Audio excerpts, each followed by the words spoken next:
अस्सलाम वालेकुम स्टूडेंट्स। जी स्टूडेंट्स, आज हम क्लास 9 उसका जो चैप्टर नंबर 4 है, turning effect of forces, page number 95 पे। तो इसका जो टॉपिक है centre of gravity of some symmetrical objects. तो डिफरेंट ऑब्जेक्ट्स जो होती हैं, डिफरेंट शेप्स की जो ऑब्जेक्ट्स होती हैं, उनका जो सेंटर ऑफ ग्रेविटी है वो हम कैसे जो है फाइंड कर सकते हैं। मीन्स हमारे पास कुछ ऑब्जेक्ट्स हैं, सिमेट्रिकल ऑब्जेक्ट्स कहती हैं, जिनकी जो शेप्स होती है रेगुलर होती है, ठीक है। जिनकी कुछ रेगुलर शेप होती हैं, उनकी हम जो है सेंटर ऑफ ग्रेविटी को कैसे फाइंड कर सकते हैं। तो इस टॉपिक को हम जो है डिस्कस करते हैं। जी, तो अगर हम पहली एग्जांपल लें तो हम कैलकुलेट करते हैं, फाइंड करते हैं सेंटर ऑफ ग्रेविटी एक यूनिफॉर्म रॉड का lies at a point where it is balanced है। तो ये आपको एक रॉड नज़र आ रहा है। तो आपको मैं अगर सिंपल सी एग्जांपल दूं तो आप ये कंसीडर करें कि जो रॉड है वो आपका एक स्केल है, ठीक है। तो आप स्केल को अगर अपनी उंगली पे, फिंगर पे आप बैलेंस करना चाहते हैं तो आप क्या करते हैं, आप जो है उसको बिल्कुल मिड पे लाते हैं, दरमियान में, ठीक है। जब आप दरमियान में ला के उंगली रखते हैं उसके स्केल के ऊपर, तो वो जो क्या हो जाता है वो बैलेंस हो जाता है। तो अगर आप किसी रॉड की बात करेंगे तो वो एक ऐसा पॉइंट होगा, सेंटर ऑफ ग्रेविटी वहाँ पे होगा जहाँ पे अगर आप उंगली रखें तो वो क्या हो जाए, वो बैलेंस हो जाए। अगर आप सिंपल वर्ड्स में कहें तो जो भी रॉड होगा उसका जो सेंटर ऑफ ग्रेविटी है वो एट द मिडल होगा, बिल्कुल दरमियान में, मिड पे आके उसका सेंटर ऑफ ग्रेविटी जो है वो लाई करेगा। जिस तरह ये रिप्रेजेंट कर रहा है G point, centre of gravity is at the mid of the uniform rod. जी students, now centre of gravity of a uniform square और अ रेक्टेंगुलर शीट है। अगर हमारे पास एक स्क्वायर हो और एक रेक्टेंगुलर शीट हो तो उनके हम सेंटर ऑफ ग्रेविटी कैसे करेंगे फाइंड। ये एक ऐसा पॉइंट होगा, is the point of intersection of its diagonals है। तो देखिए आपको पिक्चर ए और बी सी में नज़र आ रहा है, ए और सी में ये एक स्क्वायर है और ये एक रेक्टेंगुलर शीट है। तो आप डायगोनल्स लगाएंगे, ठीक है।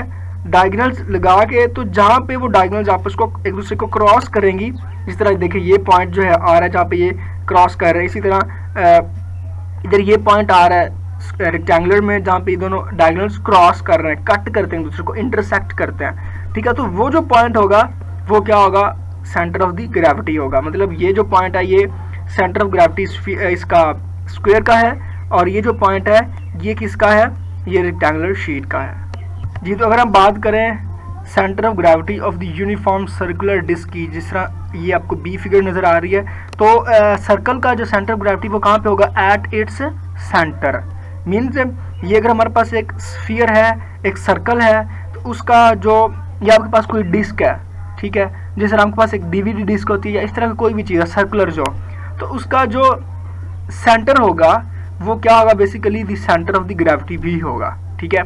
तो ये जो है centre of the circular sphere या जो डिस्क है वो क्या होगा, ये बेसिकली डिस्क है, स्फीयर नहीं है, सॉरी, ये डिस्क है, इसके सेंटर पे होगा। जी, तो इसी तरह अगर हमारे पास एक सॉलिड स्फीयर हो, हॉलो स्फीयर हो, ठीक है, या जिस तरह हमने अभी बात की यूनिफॉर्म सर्कुलर डिस्क हो, तो ये तीनों जो चीज़ें हैं, स्फीयर, सॉलिड हो, हॉलो हो या डिस्क हो, तो उन तीनों का जो सेंटर है वही basically centre of the gravity कहलाएगा, ठीक है। तो ये आपने याद रखना, कोई भी चीज़ जो आपको सर्कुलर नज़र आएगी, सर्कुलर थिंग का कोई भी चीज़ होगी जो उसका centre basically centre of gravity होगा।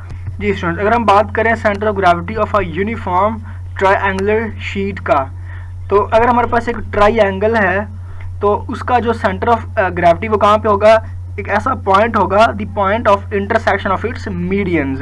मतलब जहाँ पे मीडियंस इंटरसेक्ट करेंगे वो उसका सेंटर ऑफ ग्रेविटी होगा। जी स्टूडेंट्स, तो ये आपको देखें कि नज़र आ रही है ट्रायंगुलर शीट है, तो इसके मीडियंस किस तरह होंगे। जी, तो मीडियन बेसिकली एक ऐसी लाइन होती है जो किसी भी साइड को, तीन साइड्स होती हैं ट्रायंगल, किसी भी साइड को दो पार्ट्स में डिवाइड करती है, हाफ करती है। देखिए जिस तरह ए बी साइड है, उसके ऊपर मैंने ये लाइन लगाई है, ये क्या है, ये मीडियन है। इसने क्या किया है, इस लाइन ने ए बी को दो पार्ट्स में डिवाइड कर दिया। इसी तरह हम अब मीडियन लगाते हैं बी सी लाइन का। जी जी, तो ये देखें बी सी लाइन को ये जो मीडियन लगा दिया हमने, इसने क्या किया, दो पार्ट्स में डिवाइड कर दिया, तो ये बी सी का मीडियन हो गया। अब थर्ड साइड रह गई है ए सी, तो इसका मीडियन लगाते हैं। जी, तो थर्ड ए सी साइड का भी हमने मीडियन लगा दिया। तो ये जो हमारे पास पॉइंट आ रहा है जहाँ पे मीडियंस जो हैं ट्रायंगुलर शीट के वो क्या कर रहे हैं, इंटरसेक्ट कर रहे हैं, तो यही बेसिकली क्या है, इसका सेंटर ऑफ द ग्रेविटी है। जी, तो अगर हम देखें यूनिफॉर्म सर्कुलर रिंग का सेंटर ऑफ ग्रेविटी, तो वो भी क्या होगा, सेंटर पे होगा, जिस तरह हमको ये पिक्चर में नज़र आ रहा है। ये आपके पास एक रिंग है, तो रिंग का सेंटर ऑफ ग्रेविटी भी सेंटर में होगा। मैंने पहले बात कर दी, जो भी सर्कुलर चीज़ होगी उसका हमेशा सेंटर ऑफ ग्रेविटी कहलाएगा। जी स्टूडेंट्स, अगर हम बात करें यूनिफॉर्म सॉलिड और हॉलो सिलेंडर की, हमारे पास एक सिलेंडर है, तो उसका अगर हमें सेंटर ऑफ ग्रेविटी फाइंड करना है तो वो क्या होगा, पॉइंट ऐसा होगा at the middle point on its axis. जिस तरह देखिए आपको ये नज़र आ रहा है, एक एक्सिस ऐसी लाइन होती है जिसके अलॉन्ग कोई बॉडी रोटेट करती है, ठीक है। तो उसका जो एक्सिस है, ये देखें आपको एक्सिस लाइन नज़र आ रही है, तो एक्सिस का जो मिड होगा, जो हाफ होगा, वही बेसिकली क्या होगा, इसका सेंटर ऑफ दी ग्रेविटी कहलाएगा, ठीक है। तो ये जो आपको अभी मैंने सेंटर ऑफ ग्रेविटी के बारे में बताया है कि ये स्टूडेंट्स बहुत इंपॉर्टेंट एमसीक्यूज हैं, ये बोर्ड में आ जाते हैं कि किस तरह की पिक्चर होगी अगर हॉलो स्फीयर है, स्क्वायर है, रेक्टेंगुलर शीट है, ट्रायंगल है, तो उसका सेंटर ऑफ ग्रेविटी कहाँ पे लाई करेगा। तो ये इंपॉर्टेंट एमसीक्यूज थे। आई होप आप लोगों को समझ आ गई होगी। ओके जी स्टूडेंट्स, अल्लाह।